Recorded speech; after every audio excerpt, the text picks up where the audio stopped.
Hello, beautiful blushers. So, what I'm going to speak about today is, should I want to stop blushing? Of course I should. Anyone's going to want to do something. Anyone's going to want to stop something that they don't like in their life. Are they not?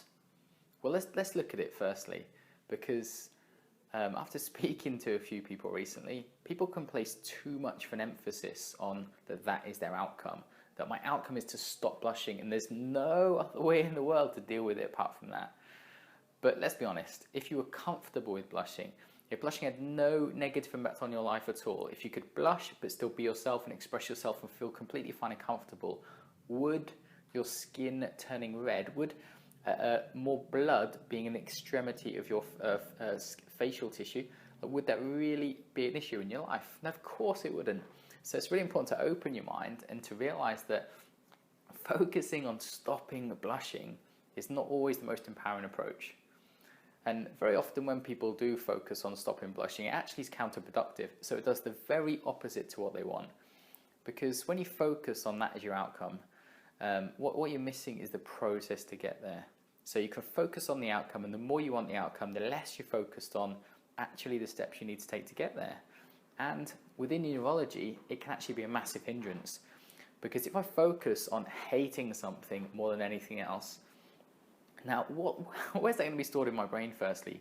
Well, it's going to be stored in the amygdala, the part of your brain that really dictates stress hormones being released in your body. So it's going to be stored in the exact same part of your brain that your blushing experience is.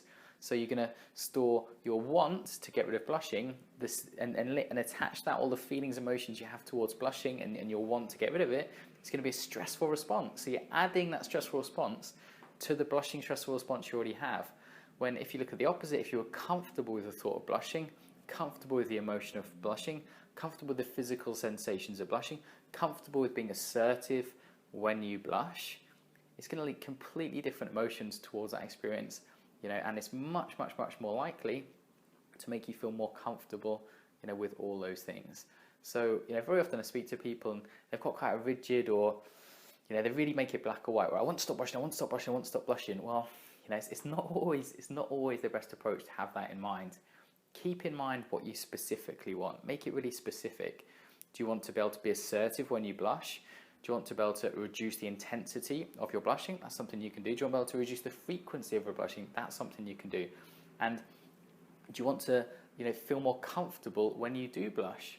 That's something you can achieve as well. Do you want to feel more empowered so that if you're doing things each day that are reducing your blushing and making you feel much more comfortable yourself? Do you want to break the stress response of your blushing? So the huge amount of adrenaline and cortisol that flows through your veins, magnifying that experience and making you feel really uncomfortable and feeling like you've got to run away from the situation. Would you like to address that? That's something that you can do. But a physiological response of blushing is not the most empowering way to focus on it. Focus on the specific things that you want to achieve on your journey towards getting to that point. And each one of those things will stop your blushing. But then the point is, once you've got to that point, it doesn't really matter if you do blush, because you feel so much more comfortable with it, because you release so much more stress hormones, because you can actually be assertive in a blushing situation, because you can laugh about it, you can feel comfortable, you can feel good in it, and because you've taken on board that mindset and created it, the intensity of your blushing is reduced massively. So it has much less of an effect on you, and you feel far more comfortable in yourself. And then what happens? You stop blushing. So you can see in yourself that you stop blushing by going through that process, but wanting, the process, wanting the end goal without enjoying the process can be, debilitating for someone. It's a bit like wanting to be a millionaire and me saying, well, cool, do you enjoy running businesses? No, I hate work. do you enjoy selling things to people? No, hate that as well. Do you enjoy entrepreneurship? Do you enjoy anything business related? Have you got rich people that can lend you? No, I haven't got any of those things. Well, you've got to enjoy the process, because that's what's going to get you there. So just focus on the next step. You don't have to focus on the end goal. It might take you, say if it takes 10,000 steps to finish a marathon, focusing on the 26.2 mile point isn't really helpful. Focus on what you've got to do today and build that confidence, build that support, build that empowering mindset from the ground up. Awesome. Take care.